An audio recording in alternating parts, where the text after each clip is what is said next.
Welcome back to Just Got Radio on BJPenn.com. Your host Cole Shelton. Episode 193 is live at UFC 314. Been under the weather, so I apologize if I sound not too good, but we're first going to be joined by Chase Hooper to preview his fight against Jim Miller. We're actually going to be joined by both of them back to back. Really good chat with both of them about this fight. Jim had one of the best shots I've had in a long time, just with the eye pokes and how kind of the real change of sport. Just wasn't about his fight, but it was a really good chat with Jim. And then we close things out talking to Julian Erosa to preview his fight against Darren Elkins. Could be the fight of the night of the card. Julian's really looking forward to fighting a guy like Darren, but really good chat to all three of them. So be sure to share the show, subscribe, and tune in for another episode of Just Scrap Radio. All right, we're jumping UFC lightweight Chase Hooper, who's back in action here at UFC 314. Chase, how's it going, man? Good, yeah. Just over halfway through camp, and ready to get back to Miami and put on a show. Obviously, your last fight got the quick win over Clay. I remember talking before the fight, you saying like maybe if it's quick, we get on Seattle. Was there any talks of you making that quick turnaround, or kind of after the fight, did you kind of realize I'll take a bit of time off? Honestly, even this quick of a turnaround, there wasn't a ton of time off. Essentially, yeah, I don't know. I didn't try to call my shot or anything and try to be like, hey, get me on that card. Which in hindsight, it would have been really cool. But honestly, seeing Brian Battles cut, like, because he was saying his issue was like just doing too quick of a turnaround, and his body just didn't want to do it that fast. I think I probably would have ended up in the same boat, which is kind of why I wanted to not really rush back into a weight cut like that. Just because I wasn't really sure what my body was going to do, trying to cut that much water weight that quickly back to back. No, I mean, I'm pretty content with how it turned out. And this is a little quicker turnaround than they usually give me. So, I'm happy for what was that, like about 4 months between fights, I think. Like a month of recovery and enjoying myself. And then, starting to kind of get back into the swing of things and picking the pace up and, perfect matchup for it. So, I'm here for it. You called out Jim after your last fights. Like, how excited are you that it did kind of come to fruition? I mean, honestly, it wasn't even me. It was like one of the media guys was like, oh, what do you think about the Jim Miller fight? And I was like, well, I mean, why not? And then I guess UFC liked the matchup. And, it's one of those things where it's like, I don't know. It's cool to be able to fight guys with, that much experience, guys that I've been watching growing up and, just testing myself against them. That's what we're here for anyways, is to see how good we are in comparison to these other guys. And, I think Jim's the right step up from the Clay fight, like, left-handed, which is going to be fun. I fought a couple left-handed guys, but, this will be one that's been in there with everybody. And then a good litmus test. The last two guys I think to finish him were Charles Oliveira and Chiesa. I think both rear naked chokes. So, it's going to be a good test of how high level my jiu-jitsu is for MMA and in the UFC. And just see what the striking looks like. And And then being on this card in Miami, like I was just looking before we hopped on, like I think this is probably the second biggest card you've been on. Like your debut with the Usyk Covington one is pretty stacked. I think this is probably right up there. It's like what's like to be part of this card and going down to Miami as well. Yeah, I mean it's awesome. I'm always happy. Honestly, I feel like having all those fights in the Apex, I really am able to appreciate having the crowds again. Like what was it, St. Louis we did last year. That was my first one in like a couple years outside of the Apex. So it was nice to get that crowd energy, and I think the crowd will be super amped up for such a good card. And then UFC they don't come to Miami as much as they do Vegas. So I think the arena will even be packed like by the time I'm still fighting, where Vegas it was like kind of hit or miss even partway through the card like we were. But I'm excited to get the energy of the crowd and just be part of such a big night. I mean, bonuses kind of seem like they're going to be out the window as far as that goes. I'm not really. I mean, even the last card with the Clay fight, I really wasn't expecting a bonus, but yeah, we'll see. We'll see how it goes. I'm just there to put on one good fight and then, hopefully watch the rest of them right afterwards.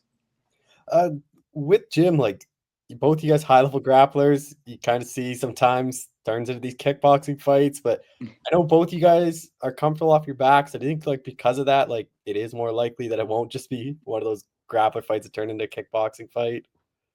Yeah, no, I mean, I'm not going in expecting to be, not like I'm opposed to it, but I'm not expecting to strike for 15 minutes. Like I'm not going in there to out kickbox Jim Miller. Like that's not really what I see for the fight. Playing out. I'm expecting him to maybe want to strike a little more than I do. Um, but that's the nice thing is it's another guy that's very comfortable grappling, top or bottom, and a guy that's going to try and attack for subs, finishes, that type of stuff. Um, which I don't know. I prefer an opponent that's going to try and get the finish over one that's just going to kind of lay and pray. Which thankfully I don't think Jim's like that. Like he's going to look for a lot of he loves his guillotines. He's actually attacked some heel hooks, some knee bars, stuff like that. Um, so yeah, it's one of those things too where in the training room it really makes me want to kick it up a notch and just make sure my offense is on point and my defense, for striking, grappling, wrestling, everything. Like this is a fight that I feel like will hopefully bring out the best in me and make me really, kind of just put the work in and make sure I'm on point fight night. With Jim, like you kind of mentioned there, his guillotines, like he is kind of known for a lot of those chokes. So is that like just added precaution then in training camp, or like making sure the shots you shoot, like it is all good and it's not those like lazy shots where you can catch a lot of people with? I mean, yeah, honestly, I've been starting with teammates. I'm like, hey, like we're gonna do rounds, and I'm gonna shoot shots, and some of the times I'll let them have the guillotine locked in. Some of the times I'll have them look for it. Just yeah, I mean, it's these bullet points are like, okay, let's just plan for these scenarios. I mean, yeah, I'm here for it. I mean, I don't see myself getting, knock on wood, I don't see myself getting subbed unless, I get clipped or something. But here we're putting the work in. Like I'm running through a lot of these scenarios, and again, it's nice having a guy like Jim with so much fight footage out there. It's like almost more than I feel like I'd even need to get a good picture of where he's at and where he's at now, like recently. But yeah, no, we've just submission defense is just as high a priority as striking defense and striking offense. Like everything, just I feel like needs to be on point for fight night. Like I don't know. A lot of the fans like to make the jokes like, "Oh, you're just beating up all the old guys," but like Jim's no slouch, and he's still in here doing the damn thing. And the guys that have beat him recently are the ones that are still up towards the top 15. Like some of the best guys in the division are the guys that have been able to beat him. And I'm definitely not coming into fight night expecting an easy night. Oh, is this whole camp out in like the Northwest again, or are you doing any cross training anywhere? Like how this camp look like? Yeah, no, just more staying home this time. I feel like we have a really good group of guys in the gym. So we've got a really good gym culture. So just helping those guys out, getting ready for their fights, them helping me get ready for mine, doing a little cross training, some of the sparring, and I don't know, just trying to test out specific stuff. Like I don't feel like I need the craziest looks for this fight. If anything, I just need more left-handed guys. Like that was really the big emphasis. Is like, okay, we got to train with, everybody going left-handed, or get a couple guys that are actually left-handed instead of some people that are, just giving you the look. And no, I think we've done a pretty good job of that. And yeah, I mean that's just the biggest change up from I think the Clay fight to this one. Is Jim's a little taller and he's left-handed, and I think better offensive jiu-jitsu. But yeah, I mean we'll see fight night. But Fifth fight for you at lightweight now. Like, do you kind of fully feel like you are a lightweight and like you've built into that frame now, and you're not just like a 45 or moving up? no, I mean even my debut, I felt at lightweight, even my lightweight debut, I felt very much in the frame of things. It's honestly just cutting less weight on the back end. Like I've been pretty big at 45, and I think those cuts were killing me. So it's kind of alleviating some of that pressure, and even the times like now when I'm dieting and stuff, I'm like, damn, maybe I should just go to 70. Like, why not? But all those welterweights are just too tall, so I'll stick with 55 for now. Like you kind of mentioned earlier, Jim's an extremely durable guy. Like that Bobby Green fight was pretty crazy that he didn't get finished there. So like, is this just one you kind of have to like kind of expecting to get into these deep waters to be like if you do get a finish, it will be kind of later on?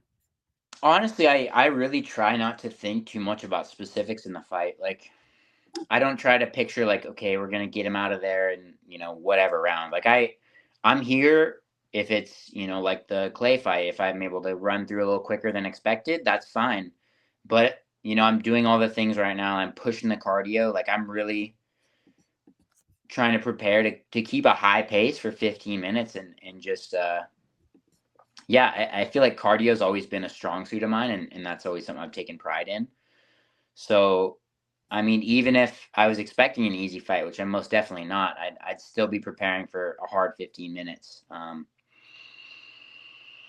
No, I honestly, I could care less. I could care less how long it goes. I feel like I'll be ready for it.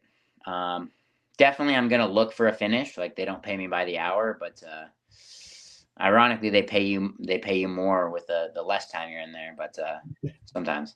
But no, I'm ready for whatever. I'm ready for a finish. I'm ready for a hard fought decision. We'll find out fight night. Like we've kind of talked about in the past, like we're the same age. Like, is it pretty cool to see like Guida and Miller will be back to back fights for you? Because like that's who I kind of grew up watching. I imagine that's the same for you. Like, is that pretty weird to like think like those are the two guys back to back that you're fighting? I think so. Like in some ways, it's kind of wild to think about, and it's one of those things too where it's like it's nice that UFC's given me these matchups against people with a name. Like it's a huge honor to be able to fight these guys, and it's a huge feather in my cap if I do get the win.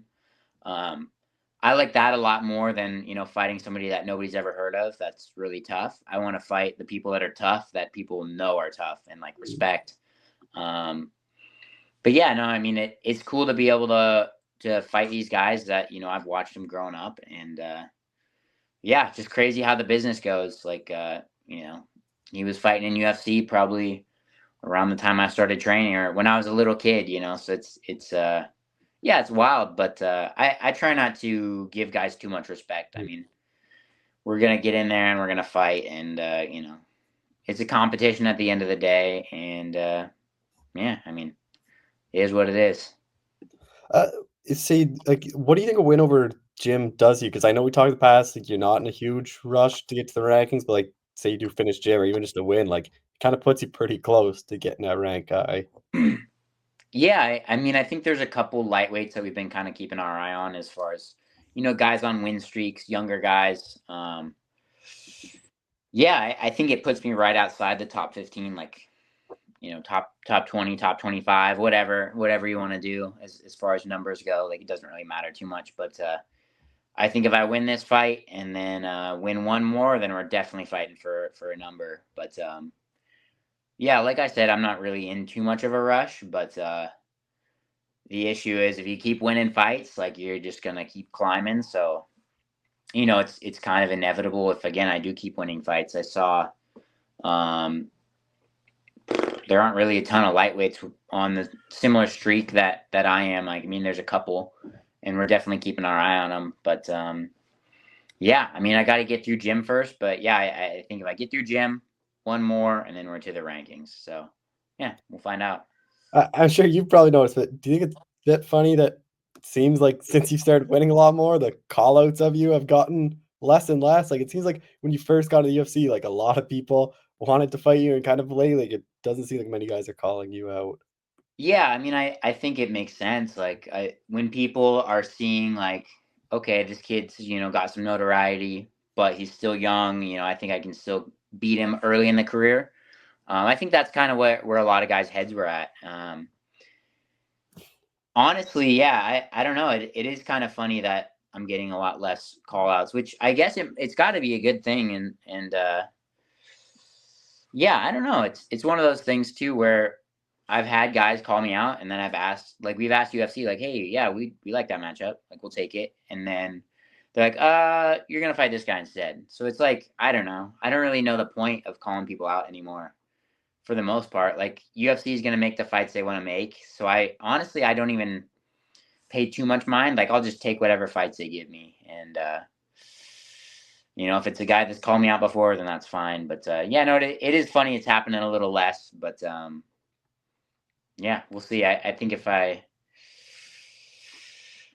don't know. I think the guys in the top 15 don't really care about everybody else. They're not trying to fight backwards. Everybody's just trying to get the easiest matchup, most amount of money, highest place on the card, the Sean O'Malley route. But yeah, I don't know. When you get called out, like, is that like, it's weird because it's like, obviously it's cool, like, people want to fight you. Then on the flip side, it's like, they obviously think I'm not very good and they can beat me. Like, it's kind of like a weird thing to get called out where it's like, obviously they think I suck or like, it's an easy win for them because they're not gonna, like, people aren't gonna call it someone they think they're gonna lose to. So it's like a weird thing kind of getting called out. Yeah, it's weird for sure. Like it kind of I feel like it used to give me like more of that nervous energy of like, oh, all right, yeah, like what does he know that I don't? That kind of that type of thing. But I guess now I could really care less. Like I know I'm tough. I'm a tough match for almost anybody in the division. I've always got a chance.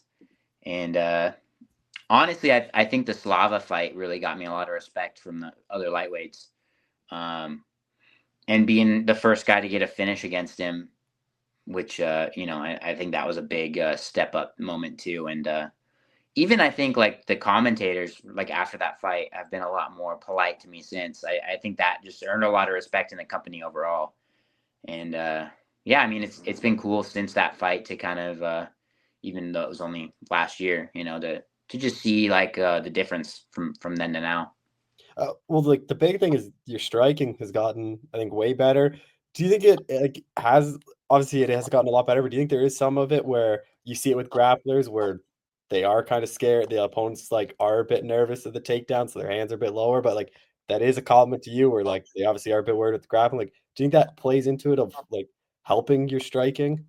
Yeah, I mean the Slava fight specifically, it was nice because I really didn't. I was expecting to get beat up, so I was like, all right, fuck it, I'm gonna throw for the fences anyways. And we'd really like kind of even the morning of like when we were doing the shakeout, like we were doing a lot of like feigning shots and then throwing overhands, like the same thing I did in the fight. So it's one of those things where it's like, okay, he's probably very confident that I'm going to shoot early on, especially if he's piecing me up. So just kind of, give him that look early and then, try and take advantage of it. And, when it works out, it's great. And then, yeah, I think the grappling definitely makes the striking better, or it makes it more of a threat because guys are, only half of their attention is paid to the striking. They're still so focused on the grappling and the counter wrestling and all that it yeah, it just opens up more room for me to work the punches in there, work the kicks in there, and yeah, it's nice to get a little more respect for it now. But I think that confidence is a big factor too. Like just feeling more confident with throwing stuff and more confident in the defense, like knowing my hands are going to be in the right place hopefully, and then yeah, just opening up a little more. And yeah, I guess we'll see on 314 how we're looking, but hoping for good things. Just final thing, like what is kind of the goal for you this year? Like just 2 fights last year. I know you say like it always is kind of 2 or 3 you'd like. So what is kind of the goal for you this year? Yeah, I mean this is a quick turnaround. I don't know. It's one of those things where if I do make another kind of quick turnaround, then I'm probably gonna spend the summer in fight camp, which is gonna kind of suck. But it's business. Like take what you get, take what you can get, and yeah, I wouldn't be opposed to 3 fights again as long as everything goes well. We got to get wins. We got to stay uninjured. All this stuff's easier said than done, especially the way you just got to push yourself in camp, especially in a calorie deficit. So I'm just trying to take it fight by fight. But yeah, if I go out here and win this next one, I wouldn't mind getting back in there a little sooner and then trying to get a 3rd fight here in the year.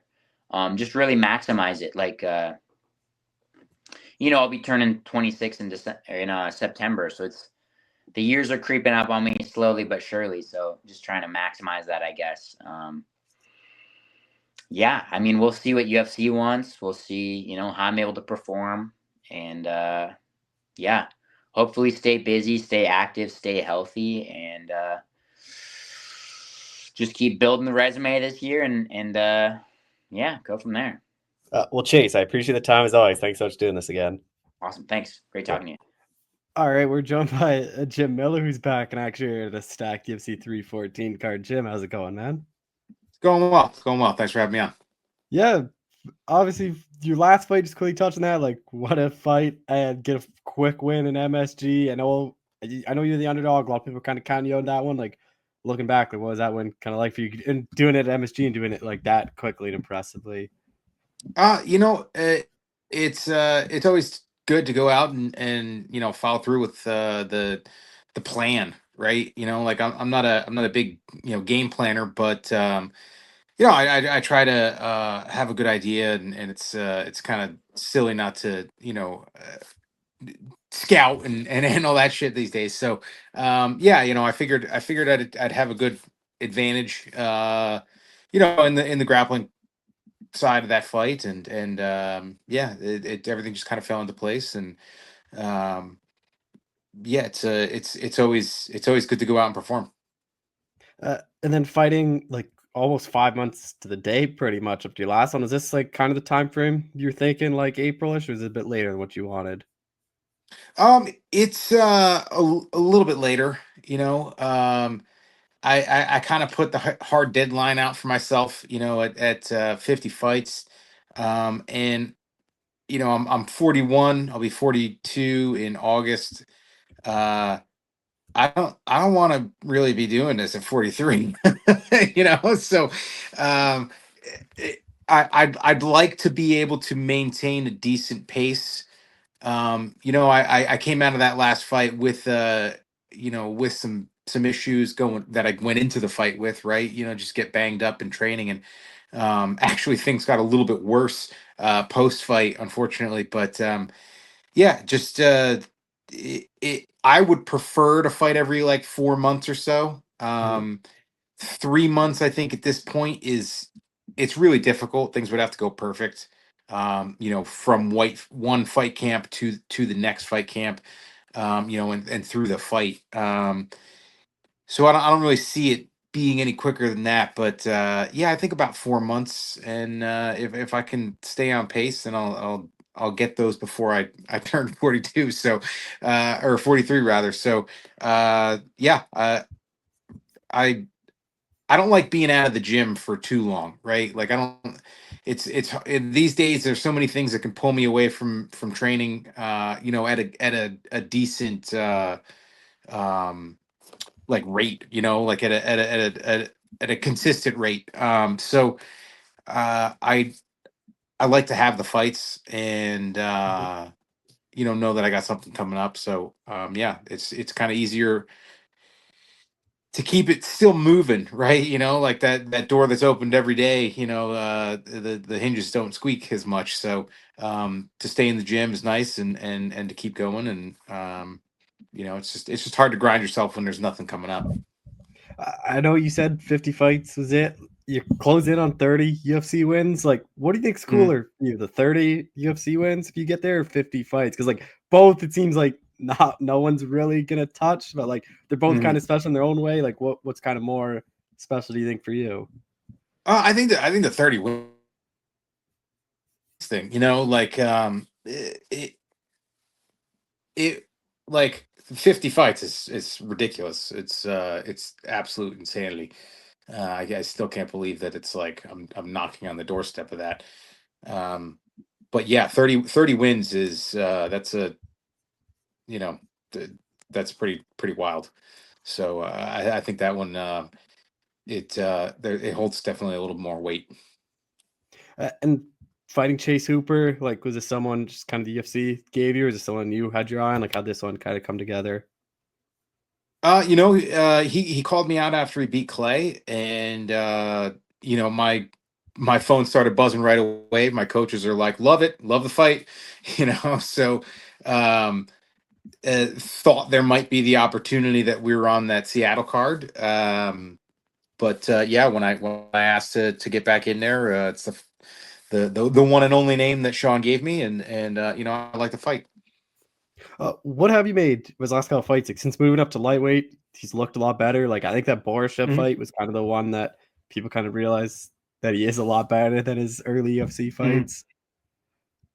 Like, what do you Yeah, kind of made of it? I mean, he's he's a young kid that's like when you're like sub 25, right? Like 24 years old, you're still not mature, right? And I mean, he's only like what, 26 or something like that. So it's not like he's 26, maybe 27. So he's not like much older than that. But um, you know, we're still maturing physically. Up to about 30. So like uh, he still has those gains to make just in his own physical development. And it's I honestly believe that a lot of fighters that go down in weight class, I feel like it's a mistake a lot of times. There are very few instances where I feel like the juice is worth the squeeze. Like myself, I would much rather go up. I'm a short, very short lightweight. And but I've always felt better, a little bit heavier, honestly. And like the most dangerous that I have ever felt is when I used to walk around like upper 180s, pushing 190. When I hit 184 and up, I felt a difference in my center of gravity. My conditioning was still there, my speed was still there. I could still move like a little guy, but I just was better in the clinch against the bigger, stronger guys. And um, I never carried it into the octagon. It was I would always have to diet down and lose mass. And like come into fight week a lot closer to like or at around 170. So I never carried that extra weight into the octagon. And I always thought it would be interesting to fight it and be that weight, right? I had more power. I could throw people. I've never been a thrower, right? Like never been an upper body guy in wrestling. And my center of gravity would drop that little bit, and man, it was awesome to move people around. So yeah, I feel like the coming up in weight has benefited him. And like I said, a little bit of that physical maturity and probably a mental maturity as well. So he's dangerous. He's a very good grappler. His striking is definitely coming around, and yeah, it's a fun, challenging fight for me. His striking was something I was going to ask you about. Like, do you think his striking has looked better in his last couple of fights? Do you think that it obviously is improving? Like, he is young, he's getting better, Mhm. but do you also think there's some of it where like those guys are afraid of the grappling, where they're more like hands are a bit lower, and that's kind of what makes it look a bit better than it is, maybe? Absolutely. But that is the fight game, right? Making somebody commit to wrestling is going to make it easier to land shots on them, and that's just the nature of the beast. I think he is getting better, and I think it is that also that his opponents have to respect the ground game. So there's definitely both of it going, both of those situations going on. Myself, I've been a black belt since he was like in the fourth grade. So I don't know if that's something to be proud of, or like, oh shit, like I'm getting old. But I'm comfortable on the ground, and I have fought the best strikers this division has pretty much ever produced. So I've seen just about everything, on the ground and on the feet at this point. So I'm going out there to fight him, and to fight him and make it a Jim Miller fight, and to push him and to try to make a mistake and capitalize on it. He is still born in the 90s. So is that like gonna be when you really feel old if you ever fight someone in the 2000s or later? Be like, shit, like maybe it is time. I don't know. Hopefully we don't get to that point.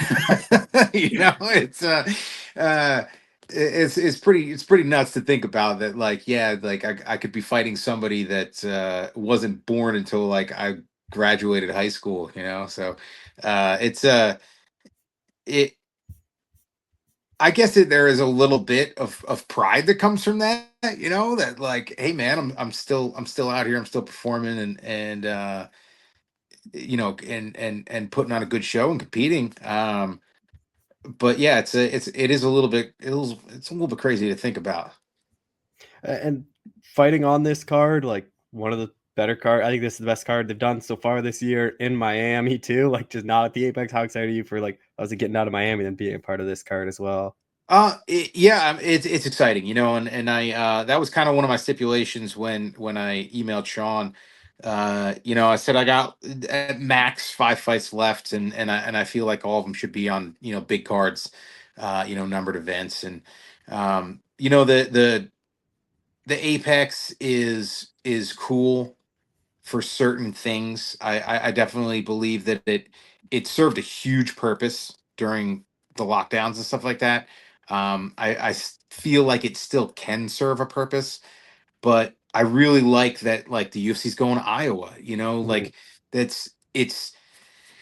I know they save money, right? Like, and in the short term, it's better for them as a business to use the Apex, but man, like there are so many fans that aren't going to be able to make it to Las Vegas or to MSG or to Texas or to Florida, right?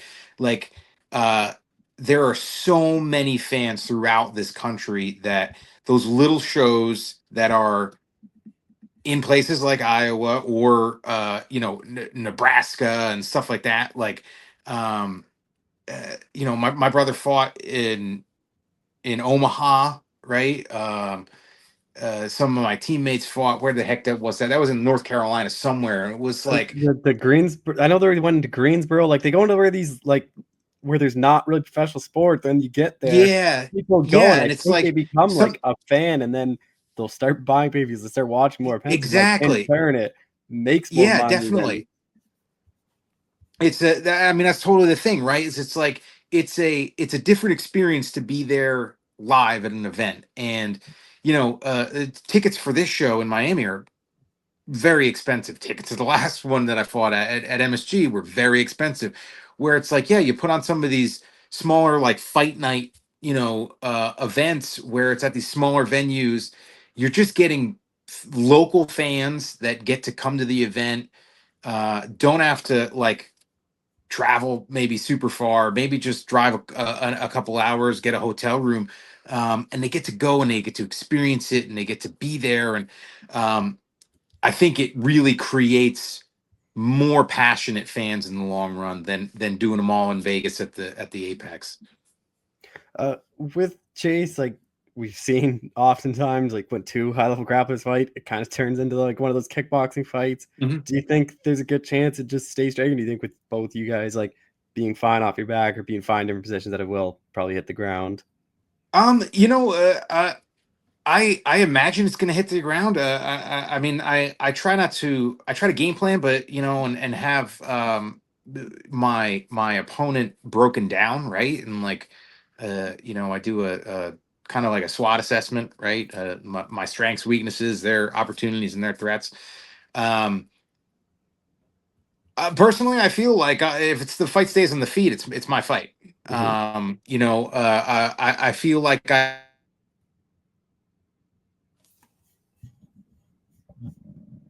have but I do trust my grappling as well. And if those opportunities arise, or if he is able to take me to the ground, so be it. I've shared the mat, Mhm. in the octagon with some of the best grapplers that have ever graced the octagon too. So it's a fight. Things go everywhere. you know, the only guarantee that I can ever really make going into a fight is that I'm gonna fight my ass off, you know, Mhm. and I'm trying to win by my standards, and that's not by pointing it out, that's not by looking to the judges, you know, like, man, they make some really bad mistakes sometimes, and I have never enjoyed giving them the opportunity to break my heart. You know, so uh you know, even some of the dominant wins that I've had, it doesn't excite me. So I the only guarantee that I make is I'm going out there to finish this fight and to put him away so that I can be excited and happy about the way that I performed. You just mentioned the judges there, which like it's so weird with like you think with the UFC and like MMA just getting more popular, there'd be better judges, but like I feel like over the last couple of years it's even gotten worse to some point. Like I feel like there's worse and worse decisions, like especially at like the UFC, like not looking like regionally, like there's obviously bad things there, but like the Mhm, UFC level, I feel like there really shouldn't be these bad scorecards all the time. mhm, Like you look at like the media scorecards, half like when there's bad ones, like all 12 of them or all 13 of them mhm. are saw the same fights. It's like, how can these professionals like see it totally different? Like that's just kind of what I don't understand. It's a very weird game, you know, like MMA is it's very bizarre. You know, and the thing of it is the UFC doesn't control the judges. That's a Mhm. commission thing, right? And that, like, I got pretty animated about the eye pokes thing, right? And I still do. And that's if that's the hill that I have to die on, you know, I will use every bit of experience and notoriety that I've gained in this sport to you know, to die on that hill. Um, and it's not the UFC's problem. You know, they can help, and they can you know, make suggestions to commissions, but it's the commission's job. Their job is to find good judges that are educated in the sport and know what they're doing, and also they're the ones that would affect the way the fights are scored. And it is the commission's responsibility as well to have the referees actually penalize fighters for fouls. You know, so I really do think that uh, we need to evolve. We need to change the way that things are going on. You know, from that side, from the athletic commission side, and you know, I've had conversations with you know, people here in New Jersey, and like some of the folks from the Vegas commission, and you know, like they don't want to affect fights when it comes to like eye pokes and stuff like that. But you know, somebody is going to lose an eye from a blatant eye Mhm. poke, and honestly, it's crazy that we're at this point that, like, I mean, we had a fighter try to eye gouge her way out of a rear naked choke, like, very blatantly. And the way that the sport works is, if you don't get penalized in there, if you're in a dangerous position, and I had this explained to me because when I fought Matt Wyman, I went for a guillotine, and he hooked my shorts and was driving my hips away with his hand in my shorts. And I think it was Herb Dean was the referee, and he said I couldn't stop the fight because if I stop the fight, I have to remove him from that position, and you might have finished the choke. And it's like, so he does something that he's not supposed to do, and this other fighter, she did something that she's not supposed to do, and she ended up getting finished because by the choke, but there was no punishment, at least Mhm. from what I understand. I might be wrong, but I never saw anything that said she was punished for her actions, you know, after the fight. And it's like we almost pretend like it didn't happen because the fight wasn't stopped, because it was in a dangerous position, or a finishing position. And it's like, I mean, find me another sport, right? Like, find me another sport where it's like, uh where somebody, if they do something egregious, even if it doesn't affect that particular play, they still get penalized for it. So there are still repercussions for it, but in our sport there aren't. Like, it's really weird to me. And yeah, like, hopefully I mean, the whole judging thing too, like that is another thing that needs to be attacked, in my opinion. Personally, I believe now that judges can use screens, because for the longest time, even when I was fighting in the UFC, judges had to watch over the apron, and it's only been a handful of years, maybe a decade at most, that they've been able to watch a screen. If they're watching a screen, why don't we have a couple remote throughout the building, and then it takes it out of the hands of 3 people. If we put it into the hands of another odd number, right, 9 people, 15 people, 21 people spread throughout the building, then it's less likely that one person that is just ignorant to what the sport is, then their opinion has less of an effect. But like, all these things can change. It's just it's hard, because like we come from boxing, so we still use the 10-point must system, which is silly in MMA, in my opinion. And there's so many other things that haven't changed yet in this sport that's been around for quite some time now, that I would really like to see a few things change and go in the right direction. The eye poke thing, though, like, I'm totally with you. Like, I understand. Like, I just think you take a point right away. Like, everyone knows the rules. You get warned in the back. Like, there's your warning.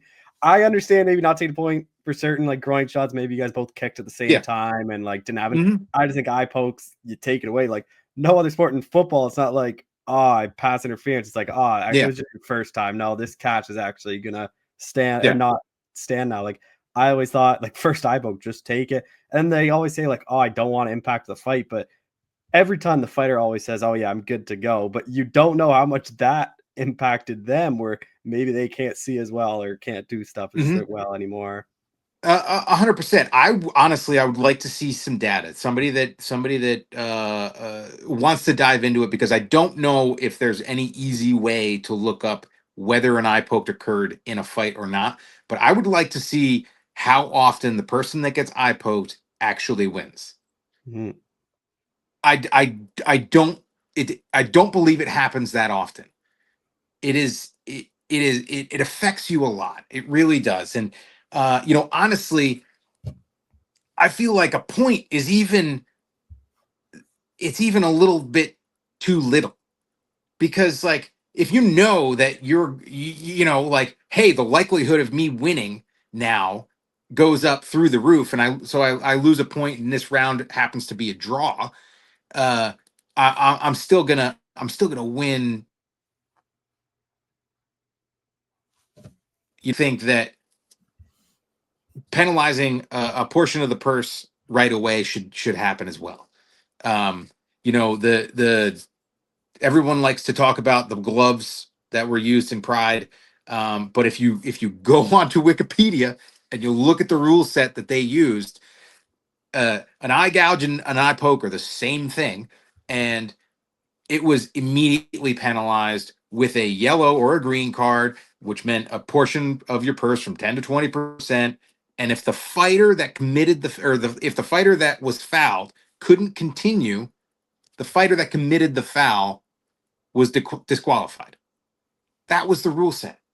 And like, until we take an active actively punish the fighters for doing it, I don't know if you're going to see much of a change. And I don't think that a lot of fighters do it on purpose. Honestly, a lot of it is because of the way the sport is. There's particularly at the highest level, right? It's win at all costs. So if I stay away, if I don't want to get hit, if I don't want to get tied up or taken down, I post out and I drive away. Very rarely is it like you're winding up and like the finger comes out, right? But it's like you're throwing the jabs or posts with your fingers out because you're avoiding fighting. You're avoiding the fight. In 2 times in my career, I have felt somebody's eyeball. One was Thiago Alves. He was holding my head down I was in his guard and I posted and I felt my finger kind of go like on his eyes. I went to try to post on his face, and I immediately pulled my hand away. I apologized and I punched him in the face. Right. The other time was my first fight with Donald Cerrone. I was hurt to the body from the get go of that fight. I remember exactly where we were in the octagon. He pushed me up towards into his corner, and I was hurting bad. An open hand, and I felt my finger kind of go into his eye, and I apologized, and I remember getting hit right in the face, and it that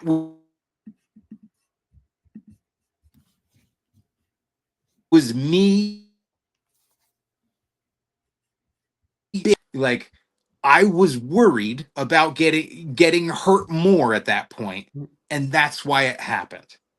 Like, and I think 90% of the times that it happens, that's exactly what it is. It's somebody doesn't want to get hit. They don't want to get tied up or wrapped up or taken down, and they're avoiding fighting.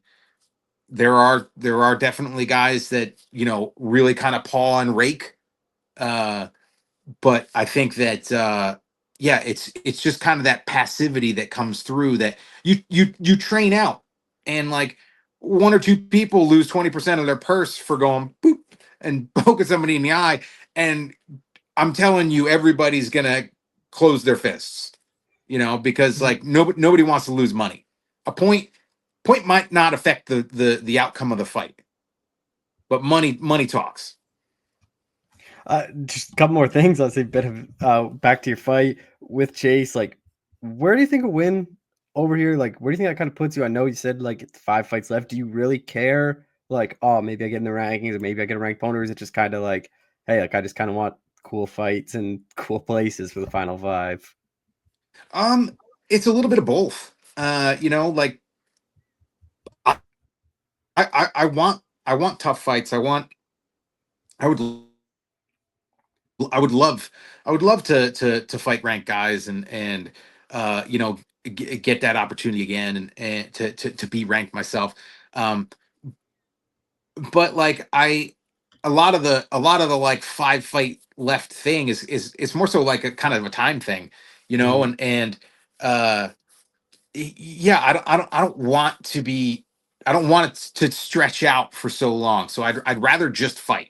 I would rather just fight tough guys on big cards and put on a good show, and uh you know uh that's really the biggest thing to me, is just go out and cement the legacy. um and there's still some really badass dudes that I would love to step into the octagon across from, and some of them are ranked, so whoever it is, yeah, I'm excited for it. But yeah, like at this point, it's kind of just about going out and putting on a show a few more times for the fans. Uh, Bobby kind of seems like that last like guy of kind of your era that you hadn't really fought. And like, is there any other guys you think like it would be cool to fight them? It doesn't have to be in your weight class, so like before your career's up. Yeah. Like I've always been a big fan of RDA. Uh, there like I know that Cub was, he's smaller than me, right? But like I know that he's kind of was tossing up whether he was gonna hang him up or not, and I'm not sure he decided on anything like that. But there's another guy that I've been a huge fan of for his entire career, and I think it would be awesome. Yeah, there's still a lot of tough dudes out there. There's no easy fights. There's no easy fights in the octagon. Uh, just final thing, like this summer, it seems like Poirier's getting that retirement fight in Louisiana. Like, is there an ideal location that you'd want final fight? Like, obviously New Jersey, MSG is a big one. Vegas, you're kind of known for just being in UFC. Like, is there a spot like ideally you'd want your final fight to be? I mean, the Prudential Center would be pretty awesome. but again, that all comes down to the time aspect of it, Mhm. right? And it's like they're coming to Prudential in June. I mean, things would have to go perfect to get through this last month of camp, get through a fight, and then hop right into another one to get on that card. I would like to fight the Prudential one more time. But yeah, like I don't know, like spacing that out if how often they come to Prudential, and when the next one would be, if it would be early next year, then that's too soon for me to be the last one. So then I'm kicking the can down the road even further. I don't think that I don't really think that there's a location, that it has to be. It's really just about like knowing, right? For Mhm. me, it's just about like knowing that it's going to be my last one, and like I'm uh that's that's fun. It's fun to think about. It's scary to think about. But yeah, like a big part of me is ready for that, and I get chills just thinking about like making that walk to that last one. It's there's nothing left to hold back for, and like yeah, just I just hope I can, whatever fight that is. I hope I'm left with enough in the tank afterwards to be able to thank everybody, in the octagon. Well, Jim, I appreciate the time as always. Thanks so much for doing this again. No problem. Thanks for having me. All right, we're joined by UFC featherweight Julian Erosa, who's back in action here on the stacked UFC 314 card. Julian, how's it going, man? Oh man, it's going fantastic. Ready to get in there.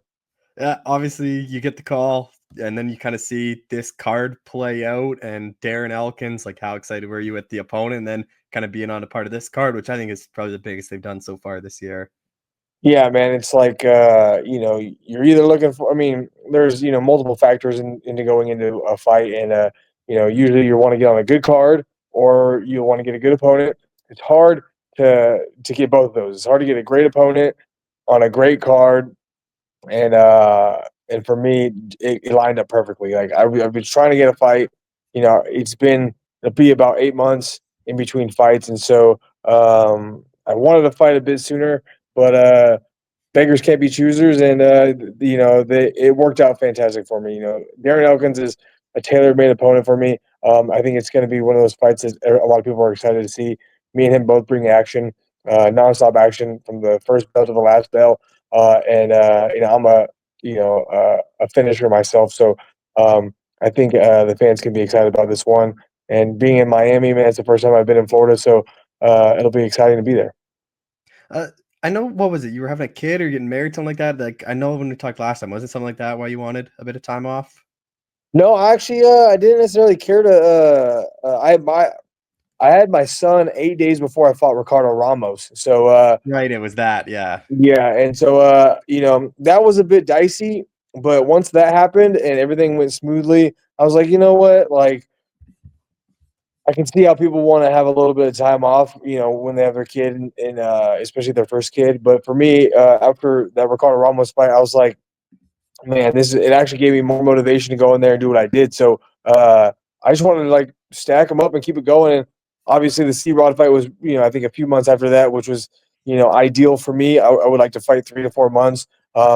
And I don't like long layoff because not only because you feel like you're working towards nothing in the gym, if you don't have a fight, but also I'm 35 years old, man. I'm trying to get as many as I can before I decide to retire. I mean, obviously, I want to be like Jim Miller. I want to be like even Darren Elkins, fighting at 40 and 42 years old. So I would love for that to happen, but that's a rarity and that's hard to do. So I'm 35. Who knows how much longer I have in this sport? So I want to fight. I want to get at least 3 fights a year. It's been tough to do that, but they did right by me by putting me on this card against Darren Elkins. So I can't complain. And yeah, I'm just really excited to get back in there. And how excited were you with Darren, his opponent, like a legend of the game? Like, I know you're only 5 years younger than him, but I imagine like you probably grew up kind of bit watching him in the UFC. Like he's fought kind of everyone's. How excited are you that you get a chance to share the octagon with him? Oh yeah, man. Like Darren Elkins has been a guy, I would have wanted to fight, even when I first got in the UFC. He was one of those guys that, has been around the block, has fought who's who.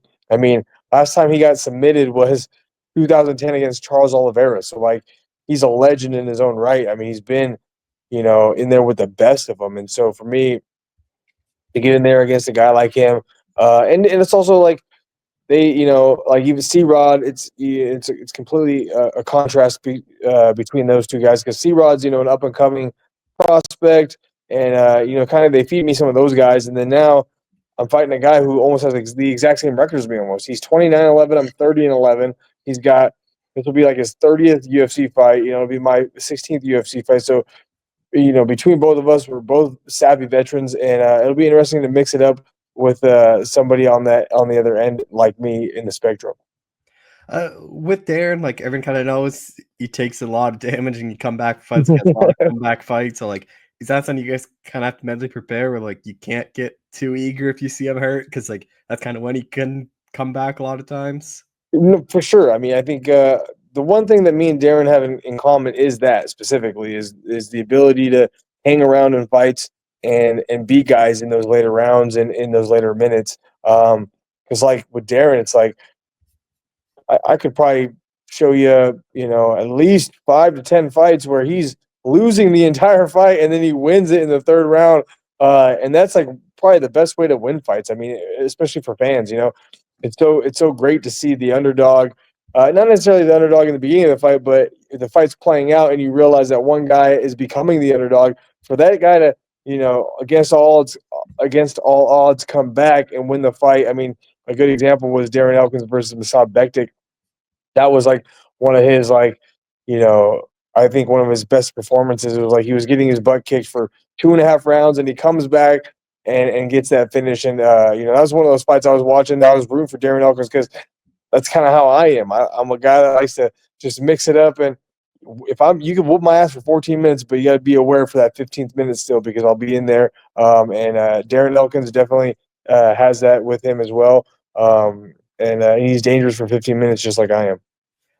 Having Dan on the card, what's that going to be like? I know you guys train a lot together, so just having another body similar size to work with all through camp, like, is that a big benefit then? Oh yeah, I mean, it's pretty ideal for both of us because we both resemble each other's opponents pretty good. I mean, I'm about as close as you're going to get to a featherweight that's similar in size. It's a Sean Woodson. He's like obviously an anomaly, but and then Dan is relatively similar size to Darren Elkins, and so we've been helping each other out a lot in that. But it's not only just that specifically; it's the camaraderie that we have. We have the same coaches. We're around the same people. We're training with each other day in and day out. And me and Dan have never been like super close outside of fighting, but we've always trained together a lot, and kind of brought us a little closer, being on the same card and helping each other out a bit more. So, and it's awesome, man. Dan's a fantastic guy and a great training partner. So, uh, and he just has a lot of insight. He's a veteran of the sport as well. So, for us to kind of feed off each other and help each other out and really be in each other's corner, not necessarily physically in each other's corner for the fight, but in each other's corner, in helping out and seeing holes in the game of our opponents and, really try to fill those holes for each other as well. So it's been fantastic. And the training's, high level. And this card's pretty like weird. It's like a little featherweight tournament. Like there's like what, Yeah. 4 or 5 featherweight fights, and like all of them are pretty important to the division. Yeah, I think obviously I can't imagine that if the main event fell out that they would call necessarily me specifically to fill in or whatever. But I think sometimes when there's a really big highlighted fight, they try to maybe have some other ones at the same weight class just in case they need someone to hop in. But I'm sure they have a backup anyways. I would imagine. But yeah, I think or even also just to kind of promote that fight a little bit more. They have a lot of other featherweight fights going on. But yeah, it's sometimes there's like no featherweight fights on the card, and this one there's a lot of them there, and a lot of guys. I mean, even a lot of potential opponents. So it'll be It'll be fun, a great night of fights for the featherweights, and it'll just be interesting to see how everything plays out for all the matchups. Being on one of these cards, it is a lot harder to get bonuses. Like, Yeah. is that kind of the one downside? I know you like fighting at the Apex just because it's so close to fighting in Yeah. Vegas, but like, is there a different side of like, hey, I get to go be on like this big pay-per-view in Miami, but then kind of the knock is you got to do something special, I guess, to get a bonus? Yeah, I mean, for me, it's like the whole bonus thing. When I first got in the UFC, it was like that's what my eyes were on. I was like, I have the type of style to get bonuses, but I almost gave my hopes up trying to get bonuses, and like when you're looking past just the win, you can kind of blind yourself from what you really need to do, and that's what kind of happened to me early on. And then so now the bonus is there, it happens. That's a cherry on top, but I don't think about it. I mean, my last two fights, first round guillotines against two tough dudes. I mean, even with Ramos dropped me. I come back and guillotine him, and then C Rod's an up and coming guy, and I guillotine choke him. And probably there's probably a very few guillotines with a body triangle from the bottom that people do, and I was able to get that on C Rod like seconds left in the round. I figured one of those could have been bonus worthy, but I'm just happy to get these wins and get back on a winning streak. It's if you know you can get the highs are so high and the lows are so low. I was coming off two losses, and then I had my son, and then I had that Ricardo Ramos fight, and was able to get that guillotine, and then turn around with C Rod and get another guillotine. And I felt like maybe one of those could have been a bonus, but I'm happy just to get the wins and keep the train rolling. But I mean, it's almost like I fought at the Apex so many times, so it's nice to really get out there. Like Colorado was so fun last time, and the Miami is going to be so fun. It's going to be like one of those one in a lifetime opportunities, and then something that we can remember. I get to take my son and my wife to Miami. We can stay for a couple more days. So it's not only just the fight, but memories that I'm going to be making with my family. So that's worth more than a bonus, or that's worth more than a higher potential of a bonus. Is this the first time you and Patty will see each other since your fight? Because I didn't realize you guys were on the card together too. No, actually, when I fought Jourdain, he fought. Oh, right. Yeah. Can't remember who he fought, but we seen each other there. We already, we kind of had our introductions after. I mean, because we haven't even hadn't talked since we fought each other up until that time.